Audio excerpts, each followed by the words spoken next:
Richard Branson is one of the richest men to come from Britain. While he may be from the United Kingdom, he's got houses all over the world. The founder of the Virgin Group has gone on to make billions of dollars, spending a great sum of them on houses. Want to know how many houses he owns, as well as some of the amazing features of his houses? Then just stay tuned right here. First, let's talk a little about how Branson got his start. Richard Branson was born in 1950. His father was a barrister, while his grandfather was a judge of the High Court of Justice, as well as a privy counselor. As a teenager, Branson attended many different private schools, but didn't seem to do too well academically, which could have been caused by his dyslexia or his ADHD. In his early years of attempting a career in entrepreneurship, Branson did not have the best luck, even ending up as a squatter at one point. By 18, Branson had started his magazine named Student. While the magazine did not take off instantly, eventually it did, and Branson used it to sell records, bringing in even more sales. His magazine got to the point of being able to interview prominent names of the time, including Mick Jagger. In the 1970s, he moved into the music industry and opened a record store. The year after he started his record store, he launched the label Virgin Records, which would be the name he would continue to use for his major business ventures. The record label took off and would eventually end up signing artists as prominent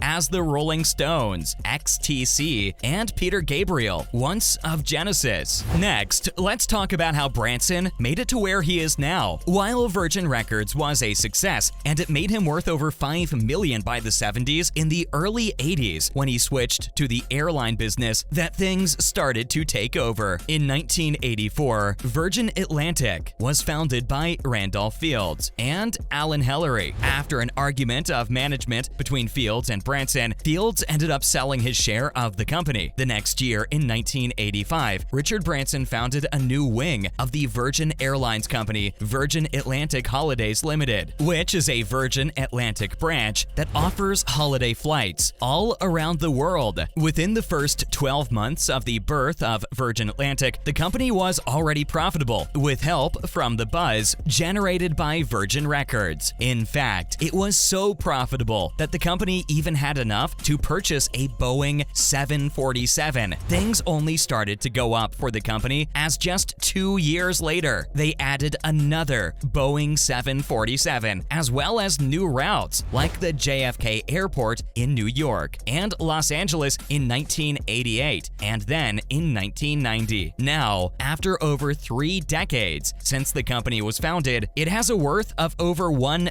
billion.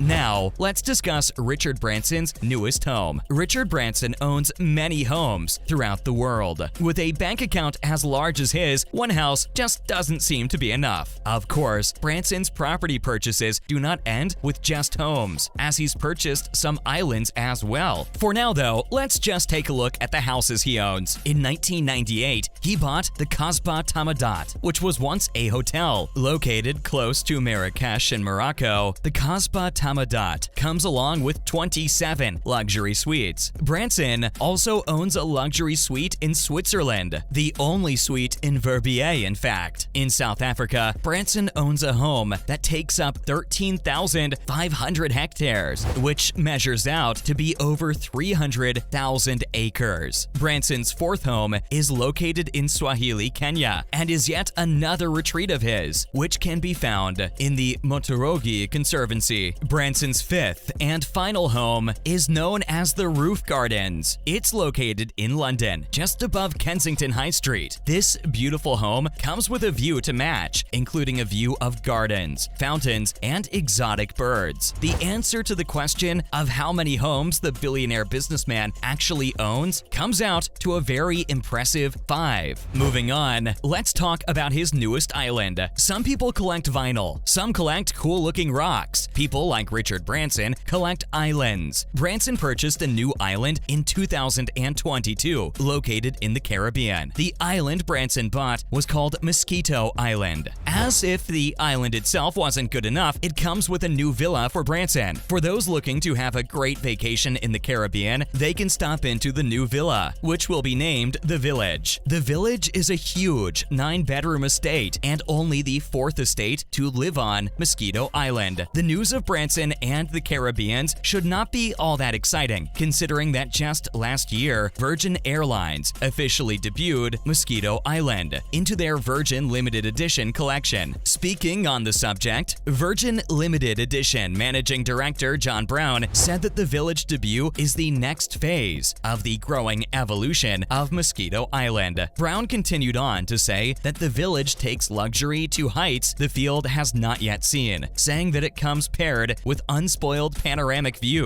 Brown went as far as to say that the island does not have any limits when it comes to giving residents incomparable and luxurious moments. Speaking of Branson's islands, let's discuss a few of them. While Moskito Island may be Branson's newest island purchase, it is not the only one in his extensive catalog. Branson's island purchasing dates all the way back to 2003 when he purchased Makepeace Island. Makepeace is an island located in Noosa, Sunshine Coast, Australia. He bought the 25-acre piece of land with the intent to use it as a private retreat for the airline crew of Virgin Australia, but over the years, it has since become open for public lease. The name Makepeace is a nod towards the island's heart-shaped design. Aside from Moskito and Makepeace Island, there is one other island owned by Richard Branson, and that is Necker Island. Necker Island is different from the other islands on this list, as this is the one where Branson actually chooses to live. Necker is not as small as Makepeace, nor is it as big as Moskito Island. It's right in the middle, sitting at 74 acres of land. This piece of land has extremely beautiful blue oceans, as well as shores with sand as soft as the clouds in the sky, which makes it no surprise that Richard Branson would want to spend all of his free time there. Let's now talk about Branson's new updated autobiography. Originally, Richard Branson released his autobiography, Finding My Virginity, back in 2017. The book gave people an insight into the life of the billionaire, and now, half a decade since it was originally released, the book is being released. The 2022 version of Finding My Virginity will come with 4 new chapters that detail some highs and lows Branson found himself in since the original release. The book will detail some tough situations that Branson found himself in, including the way that he handled the COVID-19 pandemic. The book also tells of how Branson made history when he became the first person to fly on spacecraft that he owned. The book is not all business though. Within the pages, Branson also discusses moments he shared with his family, colleagues, and friends. The book serves as a slight history of Virgin Airlines, coming from the man who's behind all of it. Speaking on it himself, Branson said that after the great amount of time he's spent in business, he very much enjoys being able to reflect and look at what he's done, as well as share it with people worldwide along the way. Branson finished by saying he hopes the book isn't only enjoyable, but inspiring. Finally, let's talk about the new documentary. Risk-taking is a drug, Branson says in the trailer for his new documentary series. And from the looks of the trailer, we will be seeing the drug in full effect. HBO released the trailer for the new series entitled Branson, which shows the billionaire businessman throughout the years. The trailer for the series showcases some of the daring and sometimes dangerous stunts that Branson has pulled off within his lifetime. The series shows Branson's daring side, but also seems as if it will show people close to him speaking to and about him as well. People like his wife, who was shown agreeing with his risk-taking stance, say that he thrives on jeopardy, which he has since he was just a child, also saying that she's never taken for granted how everything couldn't just disappear. While the docuseries seemingly will focus mostly on Branson's crazy stunts and involvement in the space race, it seems that there may also be an added aspect of sadness and inspiration. This assumption comes from the inspiring note that the trailer was left off on, which included Branson telling people that they should just throw themselves into life. The series will be released on the 1st of December 2022. Richard Branson has done many things in his extensive career, which has lasted over 60 years. As a man who specializes in travel, it makes sense he'd have property all over the world. Which of Richard Branson's houses do you think is the nicest? Let us know in the comments.